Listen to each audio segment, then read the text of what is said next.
we're talking to NBI Director Melvin Matibag. Good afternoon, Director. Welcome back to StoryCon. Good afternoon po, Sir Ed, Ma'am Abby, and to all your listeners and viewers. Magandang hapon po. Good afternoon, sir. Good Hi, afternoon. Attorney. Thank you for joining us. Kamusta po kayo? Sir, makibalita muna kami. Thank you po. Any word on Oo where nga. Bato is right now? Kasi may mga bali-balita that he's floating around somewhere. Nasa yate daw, yate.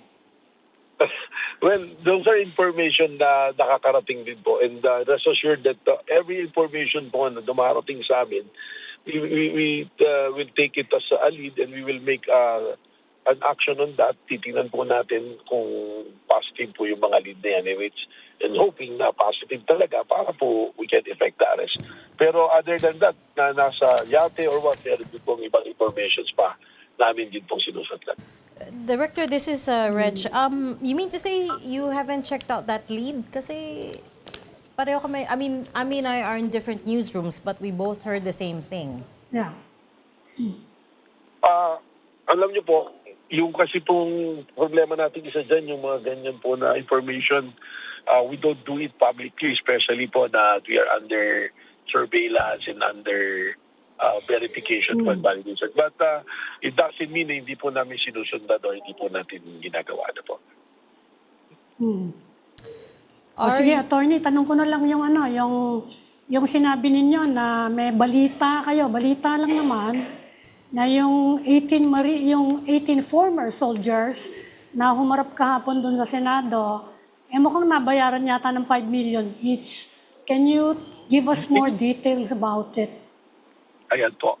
Let's correct that. No? Hindi, ang akin pong sinabi, hindi nabayaran. Kundi, there is an allegation na nirecruit nila yung 18 Marines with the promise na bibigyan sila ng tagpa 5 million.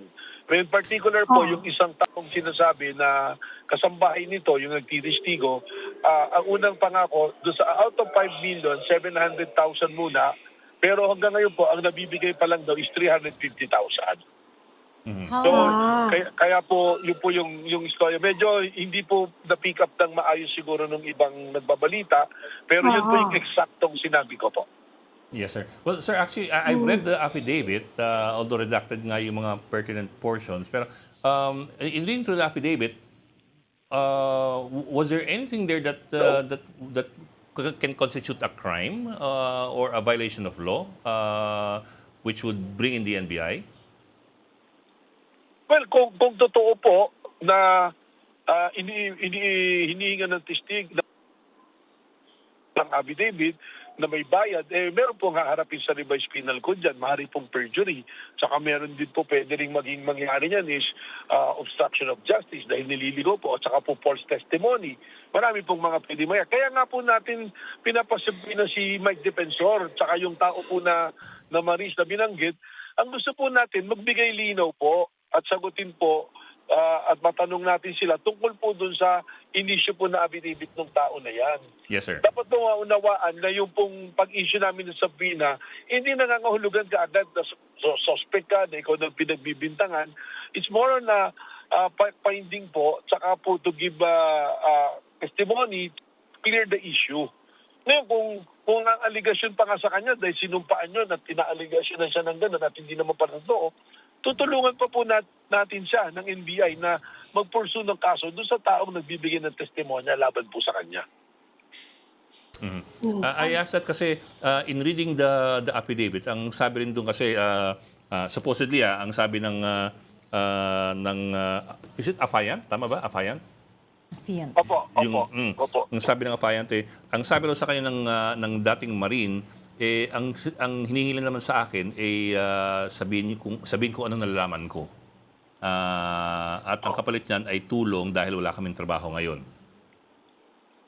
Well, ganun pa rin po, magka-qualify pa rin po, maaari pa rin mag-fall under doon sa crime. Kasi yung pong pag-testimonya na ganyan, hindi naman po dapat binabayaran ng ganyan eh. Ngayon, lalo na po, kung yung itinestimonya hindi mapapatunayan at wala kang personal knowledge doon sa sinasabi mo at sumali ka, lalo po may krimen na pananagutan. You refer to the Marines? Yung mga former Marines? Tama po. I'm sure you're aware, Director, that everything that you have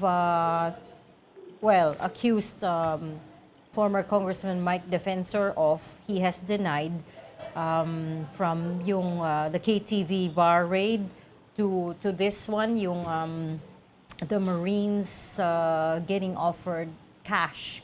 Whether the amount was 5 million or 350 or 700,000, I don't know, but dinenay na rin niya yan sa sister program namin with Ted Filon and DJ Chacha. And you already know, I'm sure, that he says that this is all political persecution, na tinatarget lang sila ng administrasyon. Well, opo. Marami, unang-una po, hindi ko po siya inaakusahan dito sa 5 million. Ang sinasabi ko po, merong nagtestimonya na sinasabi ay siya ang nag-offer na magbabayad ng 5 million. Yun po. Pangalawa po, yun naman po tungkol sa KTV, wala naman po tayong akusasyon din ginagawa sa kanya, kundi kinasuhan na po natin yung asawa at anak po niya. Kasi po sa dokumento at ebidensyang nakuha. At sinasabi ko, eventually, masasama rin siya sa kaso dahil yung mga ebidensya po namin hinihimay ngayon, tinuturo rin po siya. Ngayon, hindi naman po dahil ikaw ay nakausahan at may basihan, at dahil involved ka ngayon sa politika, sasabihin mo, political yan. Magkaiba naman po yan eh. Ngayon kung aktibo ka sa politika, napakarami naman po aktibo sa politika na hindi naman nakakasuhan eh. Dahil wala naman po ginagawang illegal, kundi expressing lang yung political beliefs po niya. Pero yung sa kanya po, meron tayong nakitang ebidensya, meron po tayong nahuli, kailangan harapin po ang pananagutan po sa batas.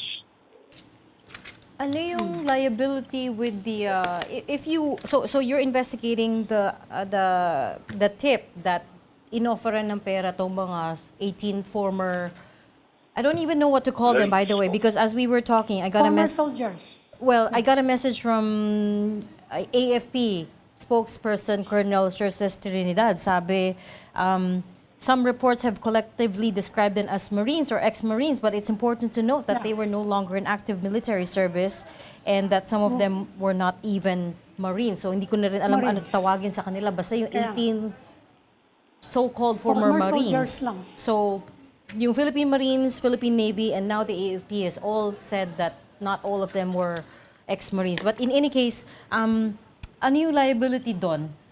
So now you're investigating that. What is the liability of former Congressman Defensor here? Well, kung mapapatunayan po na yung mga testimonya ng mga Marines na yan ay walang katotohanan, dahil meron pong mga mali na testimonya, he will be liable for encouraging a person to render false testimony. So, yun po yun ang mangyayari dyan. Depende pa po dun sa degree kung paano niya ginawa. So, at the very least, meron pong responsibility. Criminal ano ba 'yon? Hindi ko kabisado yung ano yun, yung Someone offense na yun. to testify to another person na mali yung testimony niya o ma-prosecute yung tao na yan, meron pong pananagutan sa revised penal code po yan. I understand subpoenas have been okay. already released for the ex-Marine and I think also for Mike Defensor. Sir, itong mga subpoena na to, do they provide for mandatory appearance or non-mandatory appearance? Well, wala po kaming contempt power, no? Malinaw naman po yan. Pero, yan nga sinasabi ko, kung talagang gusto magkaroon po ng linaw ni Congressman Mike Defensor, dapat po humarap ka siya. Kung wala ka naman pong tataguin, di harapin mo po dahil pag nagpadala po ng subpoena ng isang authority, we are somehow under obligation to appear and to shed light and to give and to answer clarificatory questions. And kung accused ka naman at palagay mo akusado ka, you can bring your lawyers. And if you cannot afford yung lawyer, we can provide somebody na lawyer to assist him. Sir, cambio ko ng konti. Kasi si Montulfo, I'm sure you know Montulfo, meron siyang Of course, pinost opo. online, supposedly, Merong mga may meeting daw plano. yung mga PNP regional director sa Campo Crame dahil meron daw niluluto yung opposition to Malacanang na plan to storm Malacanang by pro-Sara groups on June 12, coinciding with Independence Day. Of course, this is PNP. But I'd like to ask if you know any information along these lines, if you've had any Tweety birds whispering in your ear about this. Well, narinig ko rin lang po na galing kay Sermon Tulfo. Pero official information or intelligence report, wala naman po akong natatanggap na ganyang report po. Wala But of kayong- course, that is something Yes, sir. that is something that we need to give attention as well. Tingnan pa rin po natin at maging mapagmasid at handa pa rin po tayo sa mga ganyan sitwasyon. Wala kayong natitimbrehan? Wala kayong no vibrations on the ground? Nothing? Wala naman pong ganun pa na report. Ano po? Except yan nga lang po, narinig ko rin lang galing po kayo. Ninapulot din akong ganyang chismis from a reliable source.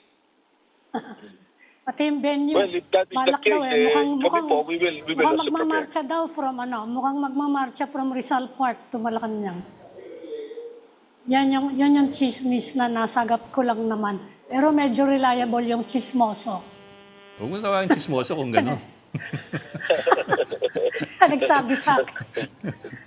Hindi naman si Secretary Pero- Ronald Llamas yan, ha? Well, sir, he's Wala not nga, here right wala now. He's nga conspiring ngayon elsewhere. May nag-instigate siya somewhere else. But related to that, Director, parang, I mean, there was yesterday, was it yesterday? Yes, nagkaroon na naman ng tulakan sa Senado, no? There's another bit of small trouble, minor trouble, coming on the heels of the shooting incident. And then naka-question din yung presence ni Interior Secretary John Vic Remulla doon sa Senado. Could you talk us through what you guys are doing around there? Anong balak niyo doon sa Senado? Well, wala po kaming personal or mobilization sa Senate. Ano po?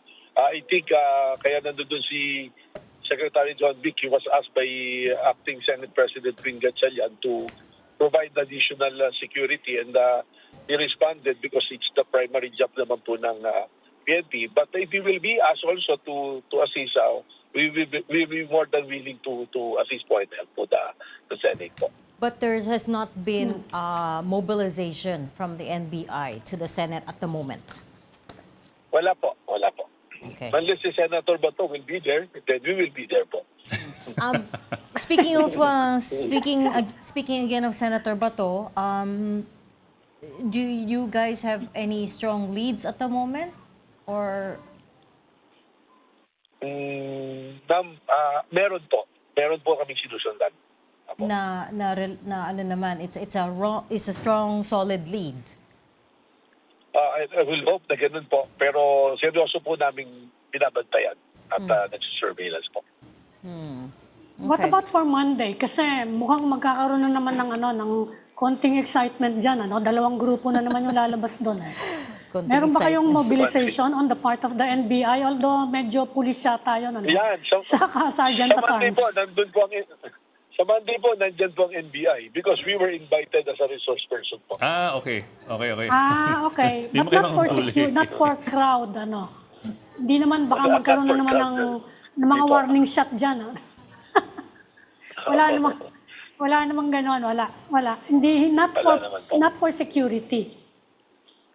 No, not for security po. Okay. Invited kayo for which particular Is it the Blue issue Ribbon? ang haharap kayo dyan? Well, I think yung tungkol po dun sa 18 Marines po. Okay. Okay. Okay. Particularly, sir, itong nakuha niyong bagong itong affiant, yung nag-execute ng affidavit. I'm sure that will be included po. Ang nag-invite sa inyo, yung grupo nila Sherwin Gatchalian. Well, it was signed by the chairman of the committee po ng Blue Ribbon, si Senator Erwin Tulfo po. Okay. Okay. Okay? Anything else? Okay. Yeah. Okay, sir. Okay na. Maraming salamat for Thank you joining po. us today. Salamat po. Thank you for At talking to balik-balik us. Thank you, attorney. Thank you.